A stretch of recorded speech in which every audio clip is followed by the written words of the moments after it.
একজন ব্যক্তি প্রথম বিয়ে করেছেন, একটি সন্তান হয়েছে, স্ত্রী মারা গিয়েছেন। দ্বিতীয় বিয়ে করেছেন, সন্তান হয়েছে, স্ত্রী মারা গিয়েছেন।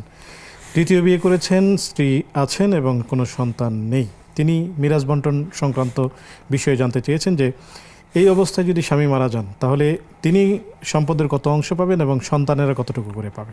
একবারে সুন্দর প্রশ্ন, ভালো একটা প্রশ্ন করেছেন। এটার উত্তর হচ্ছে এক কথায়, স্বামী জীবিত অবস্থায় যদি স্ত্রীরা মারা যায় তাহলে স্ত্রীরা যারা মারা গেছে তারা কোনো মিরাজ পাবে না। যিনি যে বেঁচে আছেন তিনি মিরাজ পাবেন। কতটুকু পাবেন আর সন্তানটা কতটুকু পাবে সেটা হচ্ছে এই যে স্বামীর ঔরসজাত সন্তান যদি হয়ে থাকে, প্রথম ঘরের হোক আর দ্বিতীয় ঘরের হোক, তারা বাবার উত্তরাধিকার সূত্রে সব সম্পত্তি পেয়ে যাবে, তারা ভাগ করে নেবে।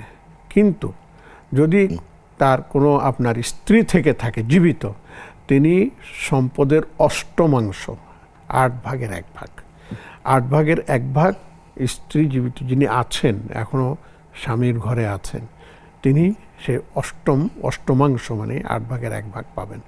আর বাকিটা অন্য 2 সন্তান যারা আছে, 2 ঘরের হোক আর 3 ঘরের হোক, তারা সেটা পেয়ে যাবেন।